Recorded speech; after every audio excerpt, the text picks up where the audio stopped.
Hi everyone, Tia here, coming to you from my house. One nice thing about being stuck at home is that there's plenty of time to do fun projects. Today, we're going to do a craft that uses a material you hopefully have lots of at your house. Recognize this? It's a toilet paper roll, or as my mom likes to call it, a toodaloo. Today, we're going to take a toilet paper roll and transform it into something else, a percussion instrument. To do this project, there are a couple different materials we're going to need. A toilet paper roll, scissors, tape. I have both wide painter's tape and clear tape. If you only have clear tape, that's okay, but if you have wide painter's tape, you're gonna want to use it. Now we need something to put inside our paper towel roll to make the noise. So normally I'd recommend rice and beans, but those are pretty precious commodities right now. So let's grab something we won't want to eat. I grabbed some rocks, small rocks, that's important, and some sand. We can also experiment around with other things. So we have some paper clips and some crayons. And really, you could do anything that's small enough to fit inside a paper towel roll and that you think will make a sound when it knocks against the wall. I have an idea. How about some loose screws? Lastly, we're going to need something to decorate our drums with. I like to use wrapping paper, but markers work great as well. And then if you want to get really fancy, go ahead and grab some ribbon and some bows. Step 1. Cover one of the holes of your paper towel roll with tape. Here's where, if you have the wide painter's tape, that's going to really come in handy. So what you can do with that is break off a large enough piece to cover the hole, place it over the hole, and that's harder to do while looking at a camera. Smooth it down.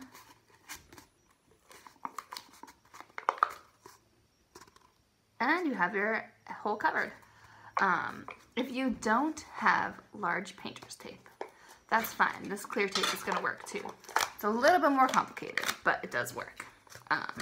So for that, you're just gonna take strips of tape, put them across the hole, and you're gonna cover it up one piece by one piece. So take this and start at the edge so that some of the tape can go onto the cardboard, and you're just gonna lay it flat.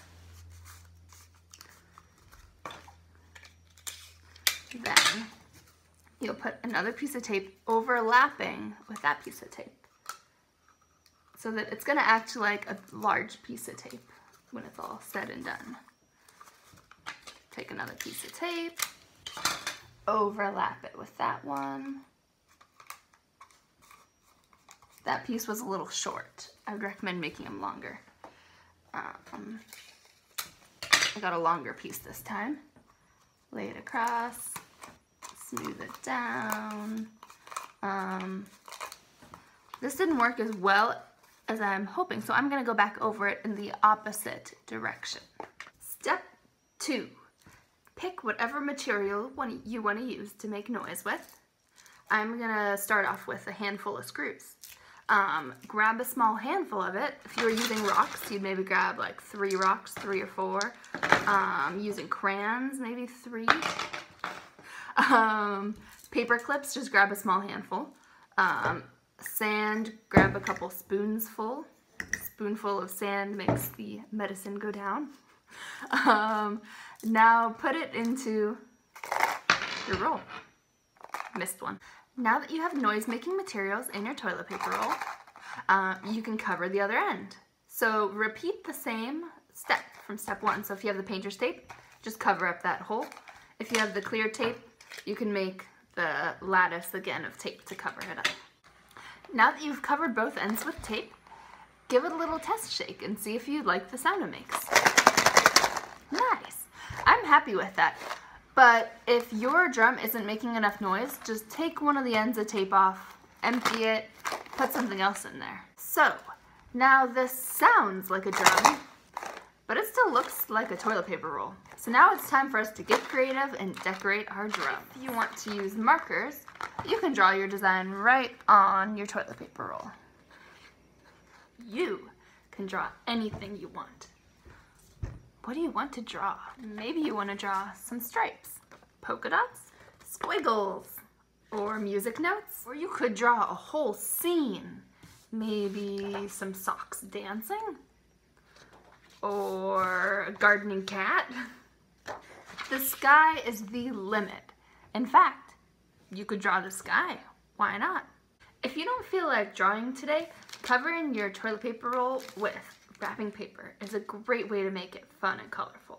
First, spread out a small piece of wrapping paper and put your toilet paper roll on top. Now, we are going to roll the wrapping paper until this end meets here. So we know it'll cover the entire thing. I put my finger here to remember where to cut. Next, you take your scissors and you cut. It doesn't have to be perfect. It's not going to be perfect, for me at least. Cut that piece off. Now you need the tape, the paper, and the roll, and you're going to wrap it around again. Take a piece of tape and tape it along where the two pieces meet. See how there's a bunch of extra wrapping paper on the ends? There are a couple ways we can deal with this. If you brought ribbon, take a piece, hold it between your thumb and your pointer finger, measure down to your elbow, and then cut that. We need 2 pieces this length, so do it again. Now I want you to take each end and crinkle it so it looks like a piece of candy. We're going to take that ribbon we cut and you'll tie it around each end. If you don't have ribbon, that's okay. You'll just take these ends, crumple them in, and tape them down. Like that. If you want to jazz up the ends, take your ribbons and stick them on the end. I put a loop of tape on this, and you can just stick it down. I put one on the other side too. Like that. Sweet! Look at this! You made a drum! You did such a good job. Thank you for joining me. And if you want now, you can say goodbye, go freestyle it on your own. Or I'm going to do a couple basic rhythms, so you could stay with me and we can make some music together. Hey, thanks for staying. First, we're gonna start with a basic 4 count. We're gonna go 1, 2, 3, 4. Let's do that a couple times. 1, 2, 3, 4. 1, 2, 3, 4. 1, 2, 3, 4. Nice. I think you're a pro. Now, instead of counting 1, 2, 3, 4, we are going to count 1 and 2 and 3 and 4 and. Can we do that? 1 and 2 and 3 and 4 and 1 and 2 and 3 and 4 and 1 and 2 and 3 and 4 and. Now that we have the basics, we can play around with the rhythm. What if we only shook this on the and, not on the 1, 2, 3, and 4? That would sound something like this. 1 and 2 and 3 and 4 and. Here's another one. 1, 2, 3 and 4 and 1, 2, 3 and 4 and 1, 2, 3 and 4 and. What other rhythms can we make with this? I'm going to leave you to figure that out on your own. Thank you so much for joining me. I had a lot of fun. I hope you did too. And remember, you rock.